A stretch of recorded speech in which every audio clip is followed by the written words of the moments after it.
Ako si Martina, isa sa mga estudyante ni Sir Eliserio. Ang video na ito ay tungkol sa pagbibigay ko na opinion ko or na review tungkol sa libro na He's Dating the Transgender. Okay, so nung nakita ko yung title ng librong ito, na-excite ako na basahin ang ganitong libro.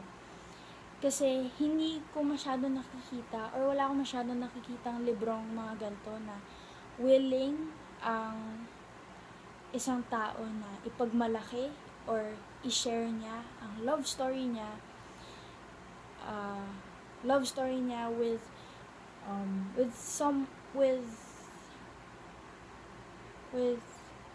that person na same gender at isa pang Pilipino.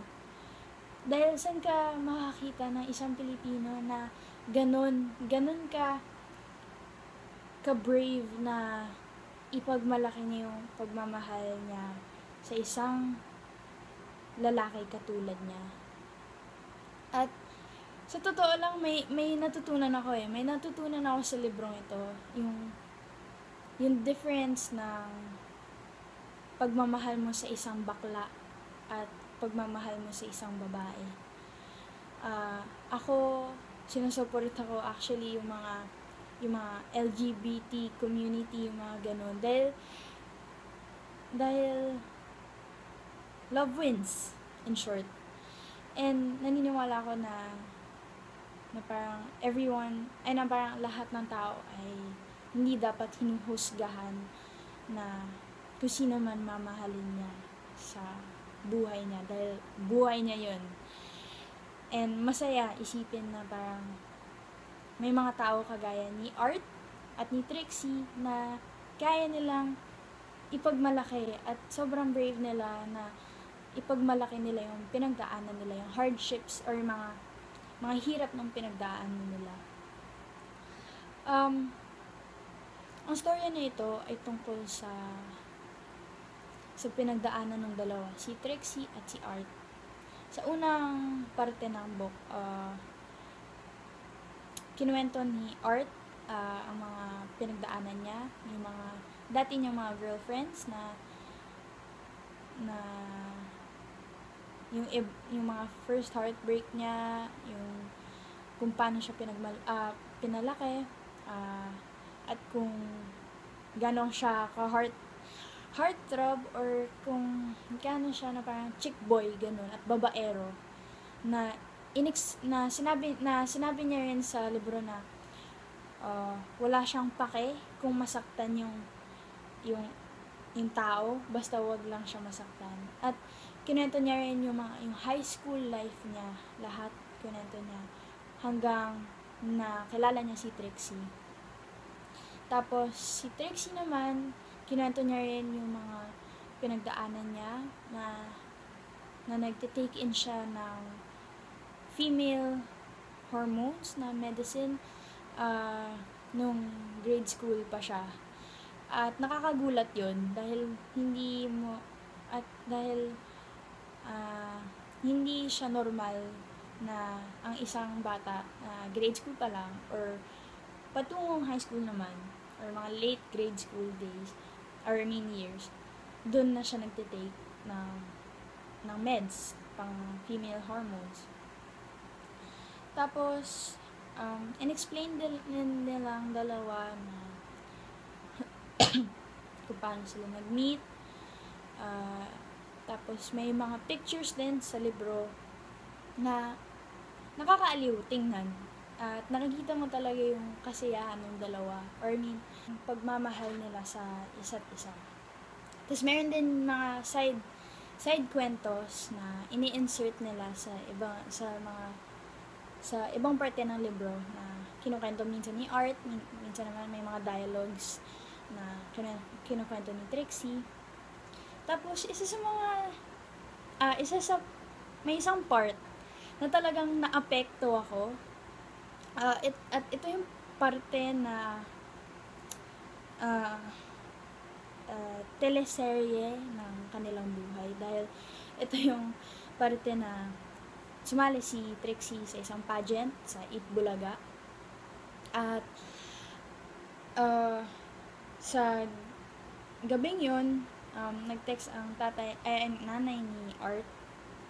At kinabahan si Art at kinabahan din ako dahil dahil 5 taon na silang magkasama, di pa rin alam ng kanilang magulang kung sino talaga si Trixie.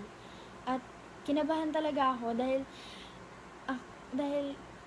sa Pilipinas, ang mga taong nalalaman, ang mga magulang na nalalaman bakla ang kanilang anak, hindi usually maganda ang kanilang ending. So, buong chapter na yun, kinakabahan talaga ako. At nung binabasa ko pa yung chapter na yun, nasa isa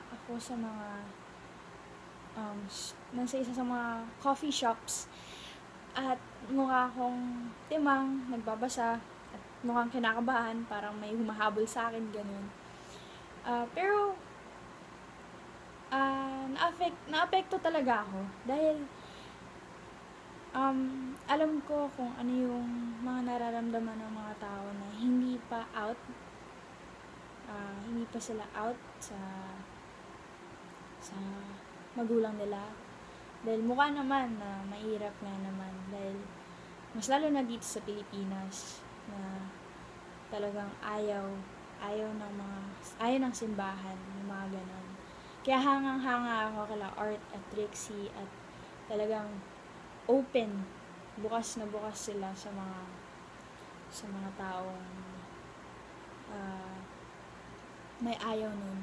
Hindi sila takot na ipagmalaki ang pagmamahalan nila at nakakahanga. Tapos